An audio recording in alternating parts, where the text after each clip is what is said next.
السلام عليكم المشاهدين، كيف دايرين؟ لاباس عليكم بخير؟ كنتمنى من الله انكم تكونوا كاملين بخير وعلى خير. ومرحبا بكم اليوم في قناة الطبخ المغربي مع ام ملاك، وفي الفيسبوك اسماء الروم. اليوم جيت نشارك معكم اخوتي هاد الدجاج اللي كيجي محمر وكيجي بالضغميره اللي كتكون مسله ومحمره كتجي روعه.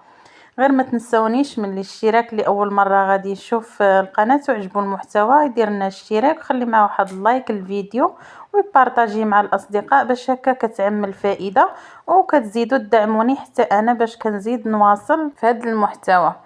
اليوم جيت نشارك معكم هاد الدجاج بالضغميره اللي كتكون لذيذه بحال ديال الاعراس. شحال من واحد كيبغي يدير هاد الضغميره وما كتنجحش ليه بالطريقه ديال الاعراس. تبعوا معايا الفيديو حتى الاخر ان شاء الله غيجيكم بهذا الشكل هذا. وهنايا غادي نبداو يا بسم الله على بركه الله.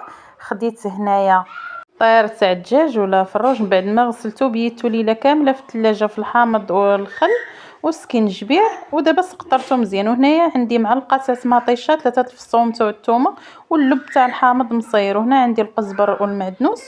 وفي هاد التوابل عندي معلقه تاع سكينجبير ومعلقه تاع القزبر مطحون ومعلقه تاع العرق ومعلقه تاع البزار وشويه تاع الملون وكنوره تاع السمن وكنوره تاع الدجاج. وعندي التوابل ديال قعقله بالسيبيسه كتشيو عند العطار كيجمعهم لكم ولا كتجيبوهم للدار وكطحنوهم.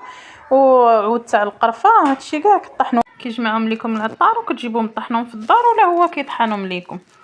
ولكن من الاحسن كتجيبوهم وكطحنوهم في الدار، كتصهدوهم شويه في المقله وكطحنوهم.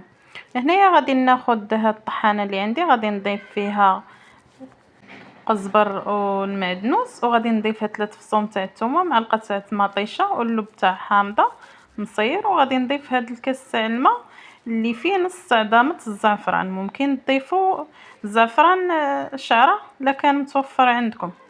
صافي غادي نخلط هاد الخليط مزيان حتى يتجانس بهاد الطريقه هذه حتى كيتطحن مزيان.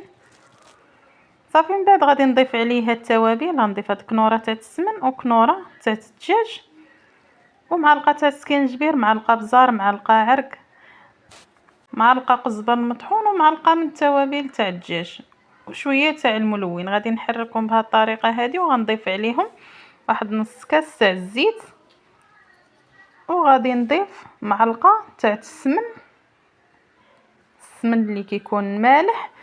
راك كيما شفتوا ما ضفتش الملح حتى السمن كيكون مالح وكنوره كتكون حتى هي عاطيه الملوحه، ما ضفتش الملح نهائيا. من الاحسن بلا ما تضيفوا